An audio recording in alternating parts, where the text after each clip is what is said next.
В сегодняшнем видео мы расскажем о влиянии России на развитие Таджикистана и Узбекистана. Досмотрите это видео до конца, и вы узнаете, реально ли российское правительство помогает решать вопросы стран или только создает их. Подписывайтесь на наше обновление, чтобы быть в курсе о всех новинках на нашем канале. Россия играет большую роль в жизни Узбекистана и Таджикистана, как в экономическом плане, так и во многих других.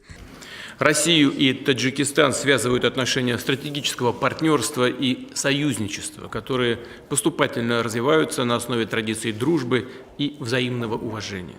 Часто приводят цифры объема денежных переводов таджикских мигрантов из России, около 30% ВВП республики. Однако надо учитывать и тот вклад, который эти люди делают в российскую экономику, не всегда имея справедливую оплату труда и качественные условия для безопасной и полноценной обеспеченной правами деятельности в российском строительстве, коммунальном хозяйстве, транспортной отрасли. Модельным для российско-таджикских отношений стало уникальное в своем роде межгосударственное соглашение, ратифицированное ранее Узбекистаном и Россией по вопросу организационного набора и привлечения узбекских граждан на рынок российского труда.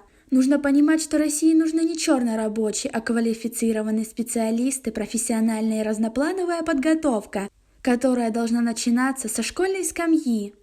В разных сферах экономики России, от промышленности до коммунального хозяйства, транспорта, повсеместно растет механизация труда. Регулярный диалог на высшем уровне позволяет нам предметно обсуждать не только актуальные вопросы и перспективы нашего стратегического партнерства, но и обстоятельно обмениваться мнениями по региональной и международной проблематике. По итогам сегодняшних переговоров были подписан важный пакет двусторонних документов. Экономическое взаимодействие является базовой сферой нашего партнерства, поэтому особое внимание было уделено вопросам торгово-экономического характера и инвестиционного сотрудничества. Признан новый уникальный проект строительства 5 русскоязычных школ, которые будут возведены на средства России в различных регионах Таджикистана.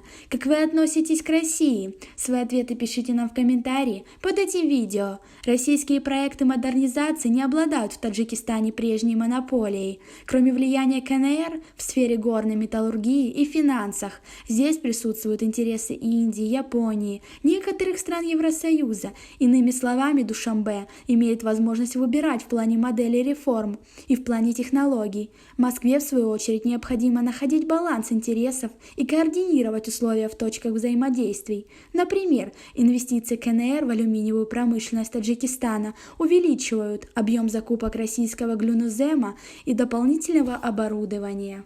В рамках этой стратегии Россия продолжит играть решающую роль в развитии экономики Таджикистана.